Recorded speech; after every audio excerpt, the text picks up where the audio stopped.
Tantor Audio, a division of Recorded Books, presents Make Mine a Ranger by Kate Aster, narrated by Tanya Eby.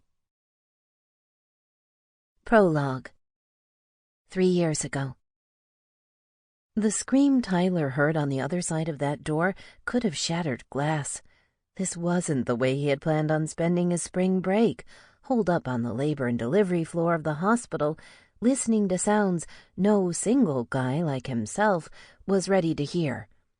But the girl he'd seen in the coffee shop sure didn't look any more ready to face the realities of childbirth than he was. She was too young, too alone, too much like he remembered his sister being, way back when. Last autumn, he had been selected to be one of West Point's exchange students to the U.S. Naval Academy, spending the semester in Annapolis rather than up north. The place had grown on him, with its sailboating, pub crawls, and mild winter. When he headed back up to West Point in January, just in time for what cadets referred to as the gloom period, the most brutal, tedious part of winter there on the banks of the Hudson River, it seemed a pretty damn good idea to return to Annapolis for a week in the spring. Till he had seen Bess, a friend of one of his Naval Academy instructors, sitting in the coffee shop, looking like she was just about to pop. Literally. Before he knew it, she had gone into labor, and he was driving her to the hospital. What else could he have done? She had no husband at her side, no boyfriend within sight. It was natural he'd feel a sense of obligation to hang out with her until her friends arrived. But if he'd been smart, if he'd been like any other cadet he knew, he would have bolted the minute her friends showed up. He could walk right now. He barely knew Bess. No one would judge him poorly for it. Bess had her 2 best friends in that room with her. But for some damn reason or another, he wanted to make sure she was okay. He was never one to bail on a mission. Even in the 2 years he had been enlisted in the Army before getting accepted to West Point, he had gotten a reputation for tenacity in the field. Oh, it hurts. The hairs on his arms stood on end at her cry, and his stomach roiled. Never would he put a woman through this. Didn't matter how much he liked kids. He was ready to make an appointment to get snipped first thing tomorrow. Vasectomy, here I come. Push, someone shouted on the other side of the door, followed by another blood-curdling scream from Bess. Tyler crossed his legs. Hell with that.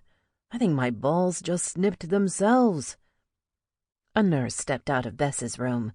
Excuse me, ma'am, Tyler asked. Can't they give her something for the pain? The nurse shrugged. She didn't want an epidural, and it's too late for her to change her mind now. Are you the father? Tyler eyed her, dumbfounded. If he were the father, wouldn't he be in there holding her hand right now as she tried to squeeze a watermelon through a keyhole? No, ma'am. I'm just a friend. Oh, well, it shouldn't be much longer now. She gave a curt nod and stalked down the hall. Another order to push, followed by a splintering scream, poured out of the room and down the hallway. And another. And another. Tyler's insides were screwing up like he had just eaten an MRE for breakfast. Normally, he had been trained to charge in when someone was suffering, not cower in the hall, helpless. This was totally out of his comfort zone. Then he heard it, a baby's cry. Not nearly as loud as Bess's, but still, definitely a healthy set of lungs on the kid. Heaving a sigh of relief, Tyler leaned back on his hard chair, letting his shoulders sag. It was over. Thank God. He hadn't felt this stressed jumping from a C-130 in airborne school. Only a few minutes passed before Maeve, one of Bess's friends, stepped out of the room. Her cheeks were streaked with tears. The happy kind, Tyler guessed. Do you want to see the baby, Tyler? He hesitated. I'm good out here.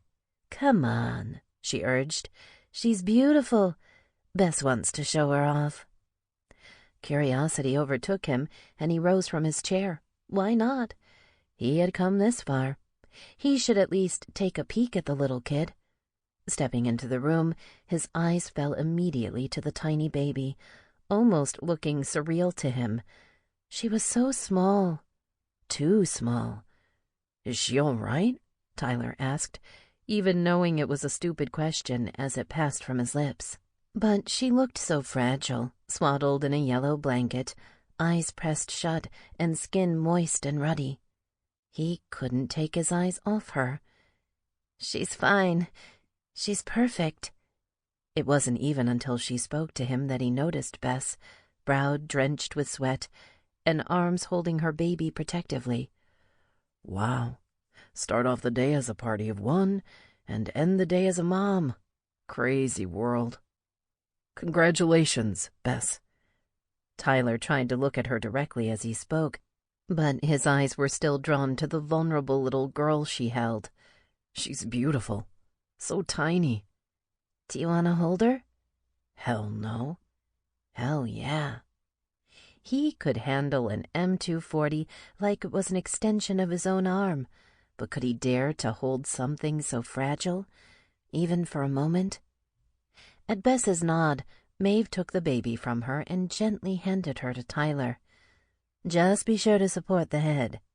Tyler nodded. He knew that, remembering it from when his teenage sister had given birth. Tyler had only been 5 at the time. He could almost hear his mother's patient voice instructing him, an echo from years past. "Support the baby's head, Tyler." "Okay, Mom." The baby's eyes were shut, and her face was puffy like a rosy pink marshmallow. Lips forming a tiny O, garbled sounds came from her mouth. Not quite cries, not quite coos, just strange, unintelligible sounds that made Tyler crack a smile. A little hand poked out from beneath the blanket and grasped Tyler's finger. His breath caught from the contact, and a lump lodged firmly in his throat. "What's her name?" he asked, his eyes never leaving the baby. "Abigail," Bess answered. "Abigail," he repeated, his voice barely a whisper, and his eyes transfixed by the sight of her tiny fist coiled around his index finger. "That's right, little girl. You hold on to me. I've got your 6. Her eyes opened slightly, like little windows to her soul, and locked on his gaze, and he was lost to her.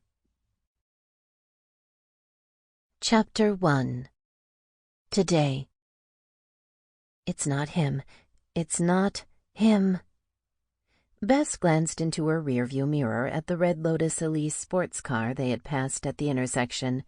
In her mind, she could still see every contour of the face through the windshield, as though his outline were etched into her brain. He was wearing dark sunglasses, but Bess could feel his eyes burrowing into her as her car passed. The hair looked like Dan's, short and sandy blonde, a little spiky on the top. The lips were a straight, thin line, hinting of displeasure. She had seen that look on his face often enough in the months they had been together during college. The same expression that was often followed by a strike to her face. But the car behind her was a Lotus. It had been nearly 4 years since she had seen Dan, and it was possible he replaced the Ford pickup he had gotten from his dad. But a flashy sports car just wasn't his style. Of course, styles can change over 4 years. No, she thought, giving her head a slight shake. It had to be her imagination again. That was it. Her lack of sleep was causing her mind to play tricks on her. In her rearview mirror, she saw the car turn and head in the opposite direction. "Good," she said under her breath. It was much more palatable to think she was just losing her mind than to think that Dan had found her here in Annapolis. "What's good, Mama?" Abigail asked from the back seat. Bess bit her lip, unaware that she had spoken so loudly. She'd have to watch that. "It's good we missed that red light. We're going to be late enough as it is." She glanced at the clock on her dashboard. Just once, she'd love to arrive somewhere with Abigail on time. But there was always some kind of drama attached to loading her 3-year-old into the car. Picturing poor Tyler, she laughed a little, imagining the tough Army Ranger waiting for them alone, surrounded by screaming children and a throng of drooling moms, wondering why a guy so hot was sitting by himself at Pirate Pop's Pizza Palace. Tyler, she reminded herself, think about Tyler. If he wasn't enough to get her mind off the imaginary image of her abusive ex-boyfriend following her around, then there was something seriously wrong with her. The last time she had seen Tyler was a little over a year ago, when he stopped by for a quick visit on his way driving from Fort Drum to his next Army post, a coveted assignment to the 1st Ranger Battalion in Savannah. They traded a couple emails since then, and he had called on Abby's 3rd birthday, stunned to discover that Bess's little girl was talking so much now. Gazing in the rearview mirror, Bess smiled at the reflection of her daughter, watching the trees as they zipped along Route 2, heading north of Annapolis. Pirate Pop's was just outside of town, where the historic structures of Maryland's state capital gave way to more industrial buildings and strip malls. This was where moms like Bess spent their time, frequenting the bounce houses, little kid gyms with foam pits, and restaurants that boasted talking mechanical animals. There was no plausible reason for a guy like Tyler to be spending a nice summer day in this part of town with her and her daughter. He should be downtown, hanging out in one of Annapolis's pubs, or watching a boat race off Horn Point. Bess imagined Tyler kept in touch all these years because 2 of her best friends, Mick Riley and Jack Falcone, outranked him. But whatever the reason, she was grateful that Abby had another man to add to her roster of honorary uncles. Bess reached for the soda that was in her cup holder, desperately needing the caffeine. She hadn't yet gotten used to sleeping in the house with only the company of her little girl. Every innocuous sound, the creak of Abby's bed as she rolled over, the scratch of a bush against the siding, the clunk of the refrigerator ice maker as it kicked on, sent her heart into palpitations.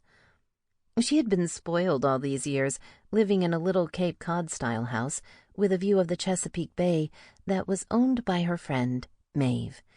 When Maeve moved out to live with her new husband, Jack, down in Little Creek, Virginia, Bess's friend Lacey had moved in so that she could be close to her husband, Mick, who had been going through treatment for traumatic brain injury at Walter Reed in Bethesda.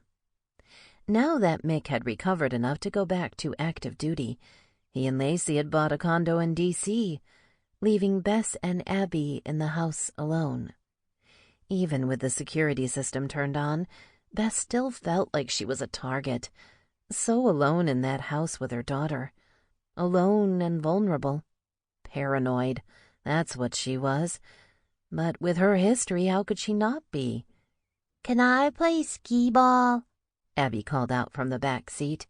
"Of course. And you can ride the horse, too." "That's for babies. It's not a real horse." Bess laughed, remembering how much the mechanical horse had amused her daughter last time. "You used to like it." "I'm grown up now." "You're 3, honey. Don't grow up on me too fast, okay?" "Okay, Mama." The conversation bolstered Bess. Until just recently, Abby barely had spoken a word, causing Bess to worry endlessly. Now it was hard to get her daughter to keep quiet.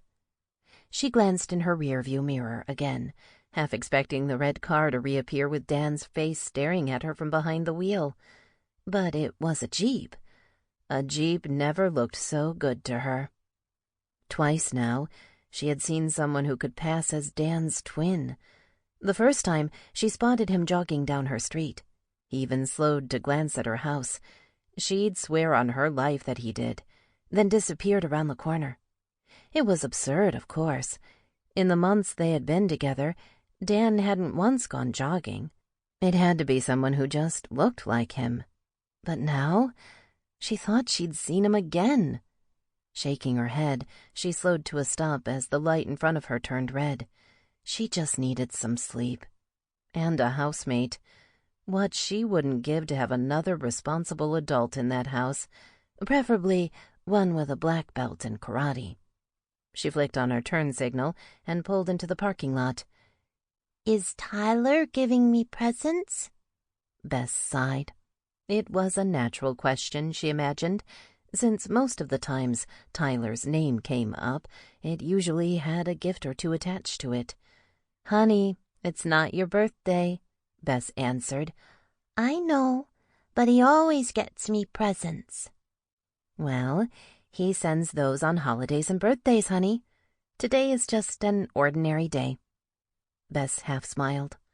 Ordinary? Not by a long shot. There was nothing ordinary about a day when she got to have lunch with a deliciously hot Army Ranger. Actually, going out with any man would be classified as something of a miracle. Being a single mom, it was a little hard to date a man, especially when her last relationship had caused her so much pain. Her phone buzzed in her purse just as she was pulling into a parking space. A message from Tyler popped up on the screen. "Where are you?" he wrote. "Everything okay?" "Just pulled into the lot. Sorry," she quickly wrote back, adding a frowning emoticon. As she undid Abby's car seat buckle, a man emerged from the door of Pirate Pop's, his shoulders filling up the doorframe, and his smile making the high noon sun seem dull in comparison. Tyler.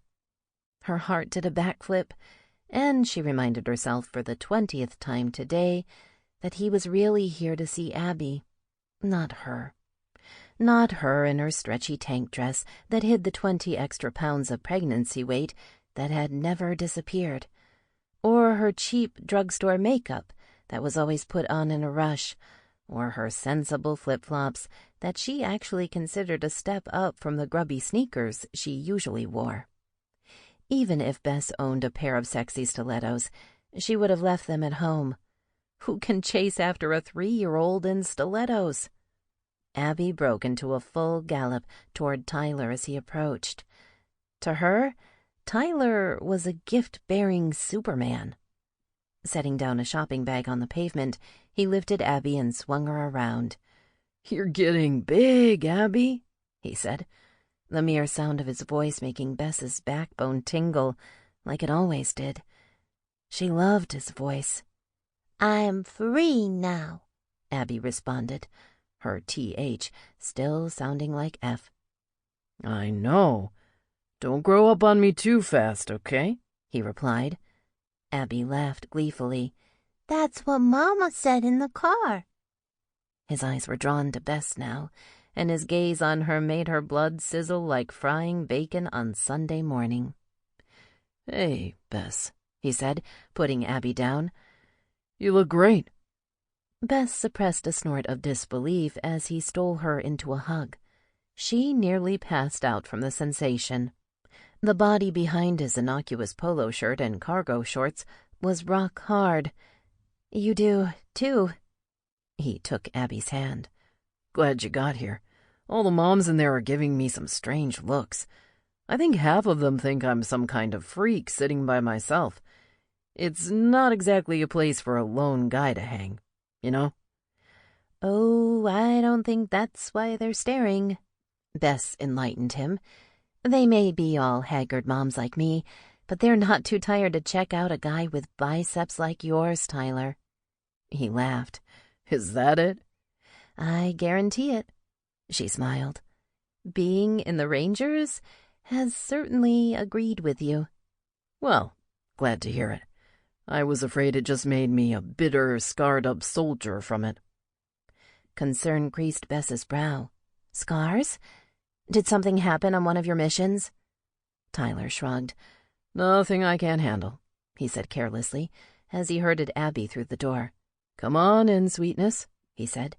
To Abby, Bess reminded herself, not to her. "I got a present for you."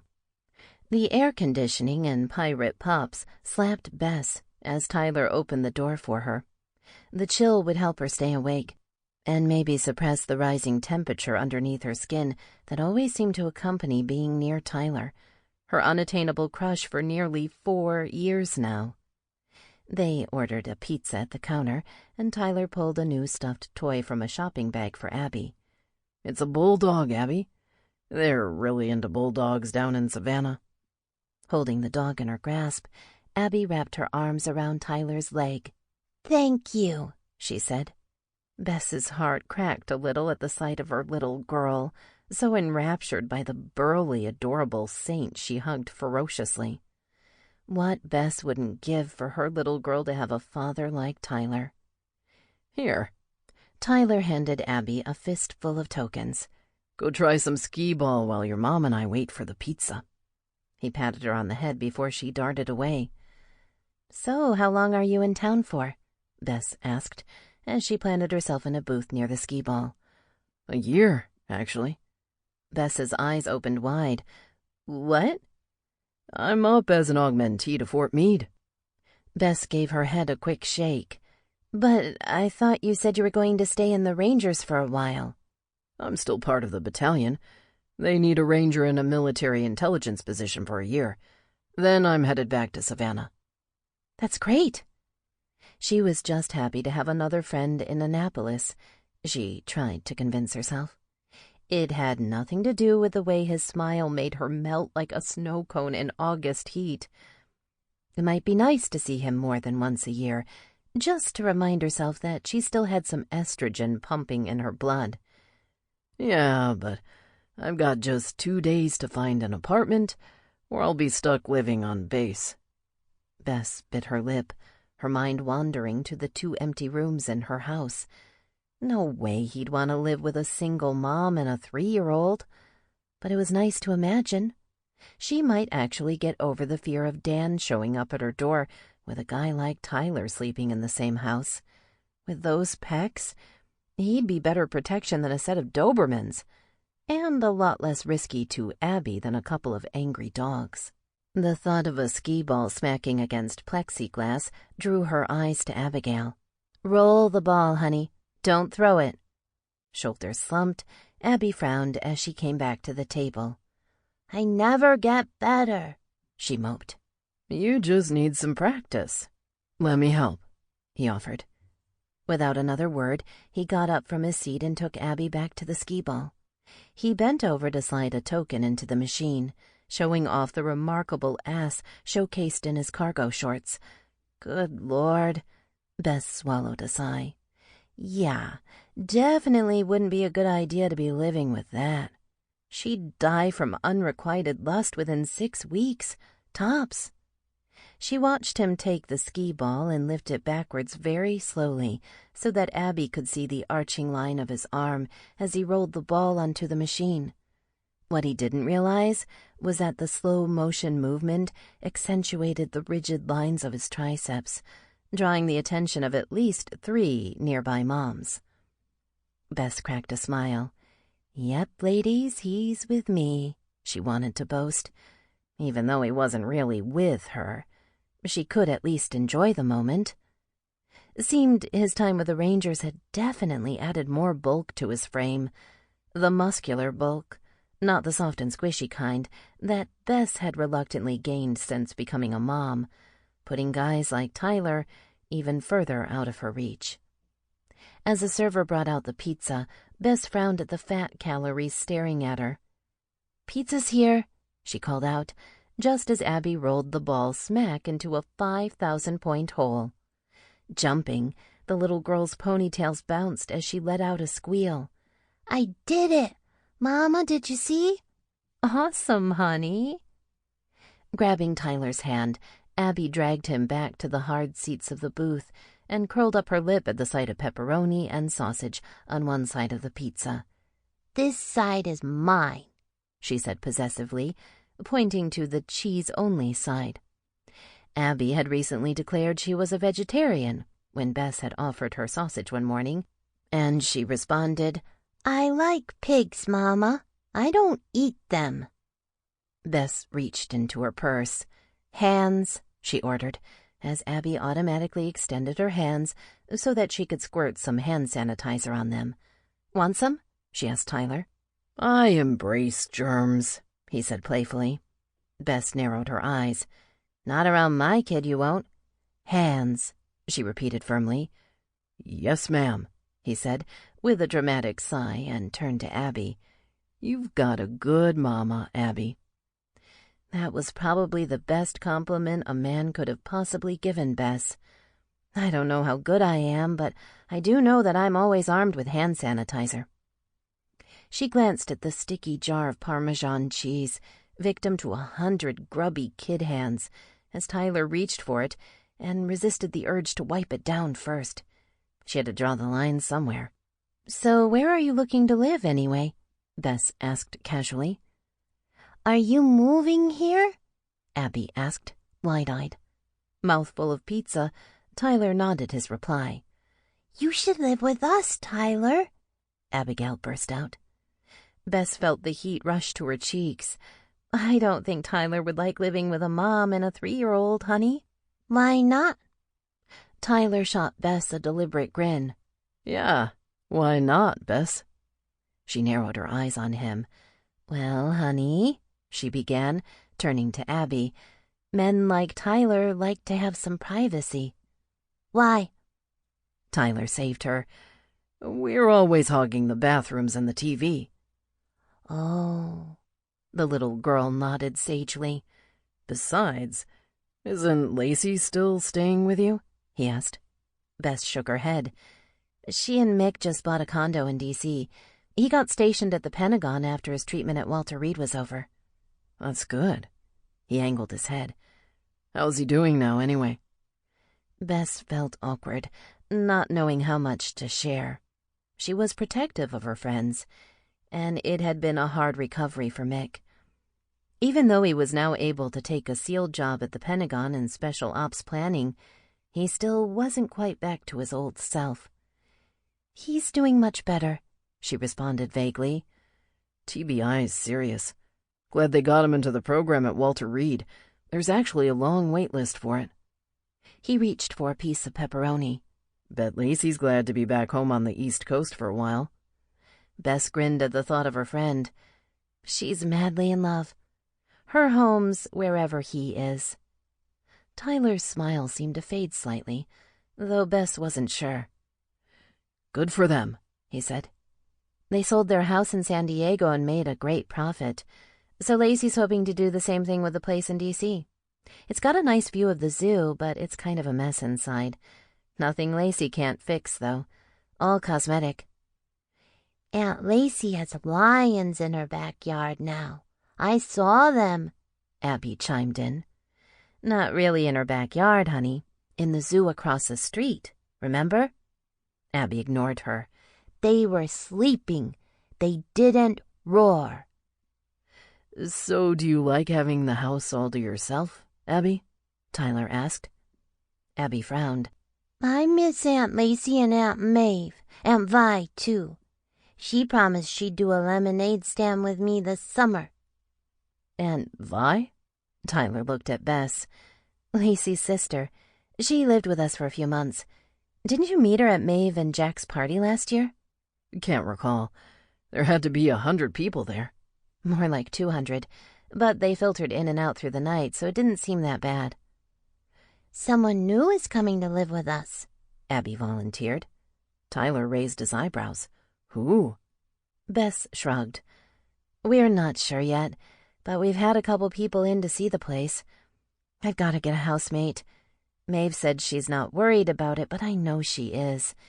And besides, I need to split the electric bill with someone." "She hates kids." Tyler looked to Bess for clarification. "The last woman who came to look at the house," Bess explained. "She hates kids," Abby repeated. "She said so." "Well, I hope you showed her what the door is for," Tyler commented, before turning to Abby. "She wasn't nice, Abby. Who couldn't love a kid like you?" Abby beamed. "How much are you asking for the room?" he asked Bess. Bess told him the amount and bit her lip. seeing his eyes widen in response. Were they asking too much? But it's really 2 rooms that would come with it, the master bedroom upstairs and the little office on the main floor. Tyler shook his head. You're asking way too... Sample complete. Ready to continue?